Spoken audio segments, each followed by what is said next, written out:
आदमी कितना जीता है? 70 या 80 साल। बहुत अच्छी सेहत हुई तो 100 साल। इन 100 वर्षों में वह प्रारंभिक 25 वर्ष तो संसार, खुद को समझने और करियर बनाने में ही लगा देता होगा।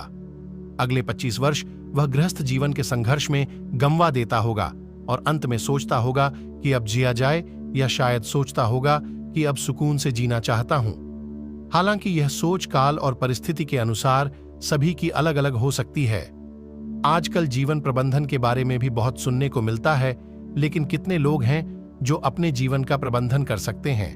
क्या सचमुच जीवन प्रबंधन करने के बाद जीवन वैसे ही चलता है? हालांकि उपरोक्त लिखी गई सभी बातें व्यर्थ हैं। हम आपको बताएंगे कि किस तरह आपका जीवन संचालित होता है और आखिर क्या है जीवन का सही रहस्य।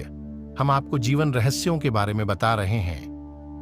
उस पर आप अकेले में गंभीरता से विचार करना तो हो सकता है कि वह आपको समझ में आ जाए। हालांकि अधिकतर लोग पहले से ही समझदार हैं। हम उन्हें क्या समझाएं? वे दिन भर फेसबुक, ब्लॉग और ट्विटर पर अपने ज्ञान को प्रदर्शित करते ही रहते हैं। निरोगी काया। यदि आप स्वस्थ हैं तो ही आपका जीवन है। अस्वस्थ काया में जीवन नहीं होता। व्यक्ति 4 कारणों से अस्वस्थ होता है। पहला मौसम वातावरण से, दूसरा खाने पीने से, तीसरा चिंता क्रोध से और चौथा अनिद्रा से। मौसम और वातावरण आपके वश में नहीं, लेकिन घर और वस्त्र हों ऐसे कि वे आपको बचा लें। घर को आप वस्तु अनुसार बनाएं। हवा और सूर्य का प्रकाश भीतर किस दिशा से आना चाहिए, यह तय होना चाहिए ताकि वह आपकी बॉडी पर सकारात्मक प्रभाव डाले। खाना पीना आपके हाथ में है, उत्तम भोजन और उत्तम जल जरूरी है।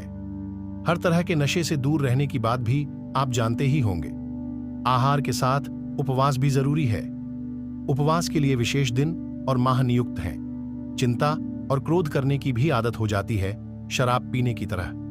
मनोवैज्ञानिक कहते हैं कि नशा करके व्यक्ति चिंता में तो हो ही जाता है और वह चिड़चिड़ा भी हो जाता है। ये दोनों ही आदतें आपके शरीर को जल्द से जल्द बूढ़ा बना देंगी और साथ ही आप अपने परिवार को भी खो देंगे। अब जहां तक चौथे कारण का सवाल है, ऐसे में कहना होगा कि उपरोक्त 3 है तो चौथा हो ही जाएगा। उत्तम नींद संजीवनी दवा के समान होती है। मानसिक द्वंद्व, चिंता, दुख, शोक, अनावश्यक बहस, अनावश्यक विचार आदि सभी से श्वासों की गति अनियंत्रित हो जाती है, जिसके चलते नींद उड़ जाती है। इससे मुक्ति का सरल उपाय है प्राणायाम और ध्यान। हालांकि आप और कुछ भी कर सकते हैं।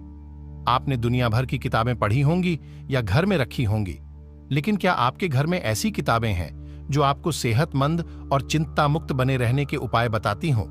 जीवन भर आपने स्कूल और कॉलेज में जो पढ़ा है और कठिन मेहनत करके जो कमाया है, वह अस्पताल में जाकर सब व्यर्थ सिद्ध हो जाने वाला है। आपको घर में रखना चाहिए घरेलू नुस्खों की कई किताबें, आयुर्वेद और योग से संबंधित किताबें, सीडी आदि। इसके अलावा सबसे जरूरी वे किताबें हैं जिनके माध्यम से आपको आपके शरीर और दवाओं का ज्ञान होता हो। आपके शरीर के भीतर के अंग कौन कौन से हैं और वे किस तरह कार्य करते हैं और उन्हें कौन से भोजन और व्यायाम की जरूरत है, यह भी जानना जरूरी है। हालांकि आप फेसबुक पर चलने वाली व्यर्थ की बातें जानने में ज्यादा उत्सुक रहते होंगे। चाहें तो योग करें, पैदल चलें, तैराकी करें या कसरत करें। 24 घंटे में से 1 घंटा शरीर को स्वस्थ रखने के लिए देना चाहिए। जिस शरीर में आपको 70-80 साल रहना है, निश्चित ही आप उसके लिए कुछ तो करेंगे। यदि यह नहीं कर पाएं तो कम से कम उसके भीतर कचरा तो मत डालिए। जेब में हो माया। हमारे आर्षि मुनि कह गए हैं, पहला सुख निरोगी काया, दूसरा सुख जेब में हो माया। धन कमाना जीवन में बहुत जरूरी होता है और सभी यह कार्य करते भी हैं। कुछ लोग कड़ी मेहनत करके धन कमाते हैं और कुछ लोग स्मार्ट वर्क करके धन कमाते हैं। धन कमाने के अच्छे रास्ते भी हैं और बुरे भी। अच्छे रास्ते से कमाया गया धन ही आपके जीवन को संतुष्ट कर सकता है, अन्यथा आप शायद नहीं जानते हैं कि बुरे रास्ते का धन बुराई में ही समाप्त हो जाता है। ऐसे लोग जेल खाने, दवा खाने या पागल खाने में ही मिलते हैं। धनवान बनने के गुप्त रहस्य के बारे में जानने से अच्छा है कि आप प्रैक्टिकल तरीके से इसके बारे में सोचें। हालांकि लोग कहते हैं कि अपार धन कमाने का कोई शॉर्टकट नहीं होता और सारे शॉर्टकट मार्ग झेल में जाकर ही खत्म होते हैं, लेकिन यह भी सही है कि आपका मार्ग सही है तो उसे शॉर्टकट बनाया जा सकता है। आपकी योग्यता ही सबसे बड़ी दौलत है। आप जितने योग्य और कार्यकुशल होंगे, आपके मार्ग की बाधाएं समाप्त होती जाएंगी। धन कमाने के शॉर्टकट मार्ग वे ही लोग ढूंढते हैं जो अयोग्य हैं। आप सीखें वह सब कुछ जिसके माध्यम से धन कमाया जा सकता है। योग्य व्यक्ति की संसार को जरूरत है। जैसी सोच वैसा भविष्य। भगवान बुद्ध कहते हैं कि आज आप जो भी हैं वह आपके पिछले विचारों का परिणाम है। विचार ही वस्तु बन जाते हैं। इसका सीधा सा मतलब यह है कि हम जैसा सोचते हैं वैसे ही भविष्य का निर्माण करते हैं। यही बात दी सीक्रेट में भी कही गई है और यही बात धम्मपद गीता, जिन सूत्र और योग सूत्र में कही गई है। इसे आज का विज्ञान आकर्षण का नियम कहता है। संसार को हम पांचों इंद्रियों से ही जानते हैं और कोई दूसरा रास्ता नहीं। जो भी ग्रहण किया गया है उसका मन और मस्तिष्क पर गहरा प्रभाव पड़ता है। उस प्रभाव से ही चित्त निर्मित होता है और निरंतर परिवर्तित होने वाला होता है। इस चित्त को समझने से ही आपके जीवन का खेल आपको समझ में आने लगेगा। अधिकतर लोग अब इसे समझकर अच्छे स्थान, माहौल और लोगों के बीच रहने लगे हैं। वे अपनी सोच को बदलने के लिए ध्यान या पॉजिटिव मोटिवेशन की क्लासेस भी जाने लगे हैं। वैज्ञानिक कहते हैं कि मानव मस्तिष्क में 24 घंटे में लगभग 60,000 विचार आते हैं। उनमें से ज्यादातर नकारात्मक होते हैं। नकारात्मक विचारों का पलड़ा भारी है तो फिर भविष्य भी वैसा ही होगा, और यदि मिश्रित विचार हैं तो मिश्रित भविष्य होगा। अधिकतर लोग नकारात्मक फिल्में, न्यूज, सीरियल और गाने देखते रहते हैं। इससे उनका मन और मस्तिष्क वैसा ही निर्मित हो जाता है। वे गंदे या जासूसी उपन्यास पढ़कर भी वैसा ही सोचने लगते हैं। आजकल तो इंटरनेट है जहां हर तरह की नकारात्मक चीजें ढूंढी जा सकती हैं। न्यूज चैनल दिन भर नकारात्मक खबरें ही दिखाते रहते हैं, जिन्हें देखकर सामूहिक रूप से समाज का मन और मस्तिष्क खराब होता रहता है। जैसी मति वैसी गति 3 अवस्थाएं हैं। 1 जागृत, 2 स्वप्न और 3 सुषुप्ति। उक्त 3 तरह की अवस्थाओं के अलावा हमने और किसी प्रकार की अवस्था को नहीं जाना है। जगत 3 स्तरों वाला है। 1 स्थूल जगत, जिसकी अनुभूति जागृत अवस्था में होती है। दूसरा सूक्ष्म जगत, जिसका हम स्वप्न में अनुभव करते हैं, तथा तीसरा कारण जगत, जिसकी अनुभूति सुषुप्ति में होती है। उक्त तीनों अवस्थाओं में विचार और भाव निरंतर चलते रहते हैं। जो विचार धीरे धीरे जाने अनजाने दृढ़ होने लगते हैं और वे धारणा का रूप धर लेते हैं। चित्त के लिए अभी कोई वैज्ञानिक शब्द नहीं है, लेकिन मान लीजिए कि आपका मन ही आपके लिए जिन्न बन जाता है और वह आपके बस में नहीं है, तब आप क्या करेंगे? धारणा बन गए विचार ही आपके स्वप्न का हिस्सा बन जाते हैं। आप जानते ही हैं कि स्वप्न तो स्वप्न ही होते हैं, उनका हकीकत से कोई वास्ता नहीं, फिर भी आप वहां उस काल्पनिक दुनिया में उपस्थित होते हैं। इसी तरह बचपन में यदि यह सीखा है कि आत्मा मरने के बाद स्वर्ग या नरक में जाती है और आज भी आप यही मानते हैं, तो आप निश्चित ही एक काल्पनिक स्वर्ग या नरक में पहुंच जाएंगे। यदि आपके मन में यह धारणा बैठ गई है कि मरने के बाद व्यक्ति कयामत तक कब्र में ही लेटा रहता है, तो आपके साथ वैसा ही होगा। हर धर्म आपको एक अलग धारणा से ग्रसित कर देता है। हालांकि यह तो एक उदाहरण भर है। धर्म आपके चित्त को एक जगह बांधने के लिए निरंतर कुछ पढ़ने या प्रार्थना करने के लिए कहता है, ताकि आप समूह के आकर्षण में बंधकर उसे ही सच मानने लगो। वैज्ञानिकों ने आपके मस्तिष्क की सोच, कल्पना और आपके स्वप्न पर कई तरह के प्रयोग करके जाना है कि आप हजारों तरह की झूठी धारणाओं, भय, आशंकाओं आदि से ग्रसित रहते हैं, जो कि आपके जीवन के लिए जहर की तरह कार्य करते हैं। वैज्ञानिक कहते हैं कि भय के कारण नकारात्मक विचार बहुत तेजी से मस्तिष्क में घर बना लेते हैं और फिर इनको निकालना बहुत ही मुश्किल होता है। जाति स्मरण, हालांकि यह एक ऐसी बात है जिस पर आप ध्यान न भी देंगे तो भी आपके जीवन पर कोई प्रभाव नहीं पड़ने वाला है, लेकिन ऐसी भी जानकारी होना चाहिए, इसीलिए इसे यहां लिखा जा रहा है। हमारा संपूर्ण जीवन स्मृति विस्मृति के चक्र में फंसा रहता है। आप खुद या दूसरों को भी यादों के माध्यम से ही जान पाते हो। उम्र के साथ स्मृति का घटना शुरू होता है, जो कि एक प्राकृतिक प्रक्रिया है अगले जन्म की तैयारी के लिए। यदि मोह माया या राग द्वेष ज्यादा है तो समझो स्मृतियां भी मजबूत हो सकती हैं। व्यक्ति स्मृति मुक्त तभी होता है जबकि प्रकृति उसे दूसरा गर्भ उपलब्ध कराती है, लेकिन पिछले जन्म की सभी स्मृतियां बीज रूप में कारण शरीर के चित्त में संग्रहित रहती हैं। विस्मृति या भूलना इसलिए जरूरी होता है कि यह जीवन के अनेक क्लेशों से मुक्ति का उपाय है। कैसे जाने पूर्व जन्म को? योग में पूर्व जन्म ज्ञान सिद्धि योग के बारे में विस्तार से बताया गया है। इसे जाति स्मरण का प्रयोग भी कहा जाता है।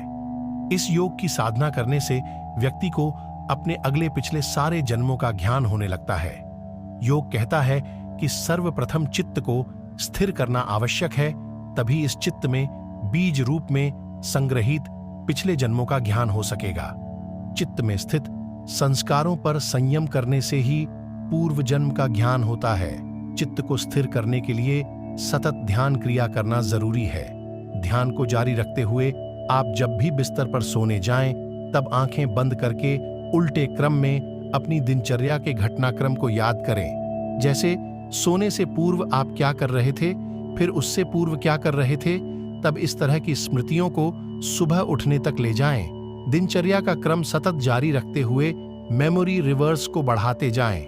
ध्यान के साथ इस जाति स्मरण का अभ्यास जारी रखने से कुछ माह बाद जहां मेमोरी पावर बढ़ेगा, वहीं नए नए अनुभवों के साथ पिछले जन्म को जानने का द्वार भी खुलने लगेगा। स्वाध्याय का अभ्यास आपको मनचाहा भविष्य देता है। स्वाध्याय का अर्थ है स्वयं का अध्ययन करना, अच्छे विचारों का अध्ययन करना और इस अध्ययन का अभ्यास करना। आप स्वयं के ज्ञान, कर्म और व्यवहार की समीक्षा करते हुए पढ़ें वह सब कुछ जिससे आपके जीवन में सकारात्मक ऊर्जा का संचार होता हो, साथ ही आपको इससे खुशी भी मिलती हो। तो बेहतर किताबों को अपना मित्र बनाएं। जीवन को नई दिशा देने की शुरुआत आप छोटे छोटे संकल्प से कर सकते हैं। संकल्प लें कि आज से मैं बदल दूंगा वह सब कुछ जिसे बदलने के लिए मैं न जाने कब से सोच रहा हूं। अच्छा सोचना और महसूस करना स्वाध्याय की पहली शर्त है। ईश्वर प्राणिधान। वेद कहते हैं कि सिर्फ एक ही ईश्वर है जिसे ब्रह्म या परमेश्वर कहा गया है। इसके अलावा और कोई दूसरा ईश्वर नहीं है। ईश्वर निराकार है, यही अद्वैत सत्य है। ईश्वर प्राणिधान का अर्थ है ईश्वर के प्रति पूर्ण समर्पण, ईश्वर के प्रति पूर्ण विश्वास। न देवी, न देवता, न पीर फकीर, न ज्योतिष और न ही गुरु घंटाल। यदि आप मर्द हो तो राहु, केतु या शनि से डरने की जरूरत नहीं। हाथ की अंगूठियां और गले का ताबीज निकालकर फेंक दें। वेद कहते हैं कि असुरक्षा से ही जीवन पैदा होता है और आत्मा बलवान बनती है। एक ही ईश्वर के प्रति अडिग रहने वाले के मन में दृढ़ता आती है। यह दृढ़ता ही उसकी जीत का कारण है। चाहे सुख हो या घोर दुख, उसके प्रति अपनी आस्था को डिगाएं नहीं। इससे आपके भीतर पांचों इंद्रियों में एकजुटता आएगी और लक्ष्य को भेदने की ताकत बढ़ेगी। वे लोग जो अपनी आस्था बदलते रहते हैं, भीतर से कमजोर होते जाते हैं। विश्वास रखें सिर्फ ईश्वर में। इससे बिखरी हुई सोच को एक नई दिशा मिलेगी और जब आपकी सोच सिर्फ एक ही दिशा में बहने लगेगी तो वह धारणा का रूप धर उसकी तस्वीर ब्रह्मांड में ईश्वर के पास पहुंच जाएगी। ईश्वर उस तस्वीर को मूर्त रूप देकर आपके पास लौटा देगा। ब्रह्मांड में दूरस्थ स्थित ब्रह्म ही सत्य है। अभ्यास करत करत अभ्यास के जड़मती होत सुजान, रसरी आवत जात के सिल पर परत निशान। अभ्यास के बल पर मूर्ख भी बुद्धिमान हो जाता है, अज्ञानी भी ज्ञानी हो जाता है।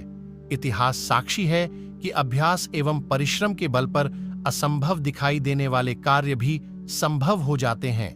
आर्षि मुनियों की सिद्धियां, वैज्ञानिकों के आविष्कार, राजाओं की विजय गाथाएं सब इसी का प्रमाण हैं कि यदि मनुष्य हिम्मत न हारे और निरंतर अभ्यास और प्रयास करता रहे तो फिर असंभव शब्द के लिए कहीं स्थान नहीं। बार बार एक ही काम को कर उसमें निपुण होने का प्रयास ही अभ्यास है। अभ्यास एक ऐसा माध्यम है जिससे कठिन से कठिन कार्य में कुशलता पाई जा सकती है। जीवन में आप जो भी अच्छा जानते हैं और करना चाहते हैं उसका अभ्यास करते रहिए। जीवन में अभ्यास की लगातार जरूरत पड़ती रहती है। आप यदि शुरुआत में प्रतिदिन मन मारकर रोज 6 बजे उठते हैं तो कुछ दिनों बाद 6 बजे उठने का आपको अभ्यास हो जाता है। बाद में यदि आप न भी उठेंगे तो आपकी नींद ठीक 6 बजे ही खुल जाएगी। इसी तरह जन्म और मृत्यु आपके अभ्यास का ही परिणाम है। जिंदगी भर आप किस तरह जिए, अनुशासन में जिए या कि अराजक तरीके से, आपके इस तरीके के अभ्यास से ही आपकी मृत्यु होगी, अर्थात अंत में परिणाम निकलेगा। अच्छे अंत से अच्छी शुरुआत भी होती है और अच्छी शुरुआत से अच्छा अंत। जन्म और मृत्यु के रहस्य को समझना है तो आप वर्तमान में जी रहे जीवन को समझें। आपकी आदतें, कर्म, अभ्यास, विचार आदि सभी चित्त में इकट्ठे हो रहे हैं। सभी के सम्मिलित प्रभाव से ही परिणाम निकलेगा। आपकी नींद खुलने का जब समय होता है, अधिकतर मौके पर तभी आपके जन्म लेने का समय होगा, इसलिए अभ्यास के महत्व को समझें। पुराने लोग अपनी दिनचर्या को सुधारते थे और उसी के अनुसार जीवन यापन करते थे। अभ्यास का महत्व समझें। अभ्यास व्यक्ति को परिपूर्ण और योग्य बनाता है। ऑफिस में, घर में या अन्य कहीं पर भी आप कोई सा भी कार्य कर रहे हैं, उसे मन लगाकर करना जरूरी है। कोई सा भी कर्म खाली नहीं जाता है। अभ्यास का अर्थ है एक ही प्रक्रिया को बार बार निरंतर दोहराना। दोहराने की इस प्रक्रिया के चलते त्रुटियां होने की गुंजाइश समाप्त हो जाती है। अच्छा अभ्यास करें। सांप्रदायिकता और साम्यवाद से बचें। ये दोनों ही तरह की विचारधाराएं जीवन और देश विरोधी हैं। यदि आप अपने जीवन, अपने परिवार और अपने देश से प्यार करते हैं तो इन घातक विचारधाराओं से बचें। आपके द्वारा फैलाई गए सांप्रदायिक विचार से देश का भला नहीं होगा। आप धार्मिक विचार फैलाने के लिए स्वतंत्र हैं। धार्मिक होना और सांप्रदायिक होना दोनों अलग अलग बातें हैं। धार्मिक बनने के लिए कथित रूप से किसी धर्म, संप्रदाय या संगठन की जरूरत नहीं होती। संगठन विचारधाराओं के होते हैं। धर्म और साम्यवाद एक ही सिक्के के दो पहलू हैं। विचारधाराएं दो तरह की होती हैं, एक भ्रमपूर्ण और दूसरी स्पष्ट। स्पष्ट विचारधारा में कायदे, हुक्म और पाबंदियां होती हैं, जबकि भ्रमपूर्ण विचारधारा खुद को लोकतांत्रिक और सहिष्णु मूल्यों को प्रस्तुत कर लोगों को कंफ्यूजन और निर्णयहीनता की स्थिति में डाल देती है। ऐसे व्यक्ति के मन में अराजक और कमजोर विचार होते हैं।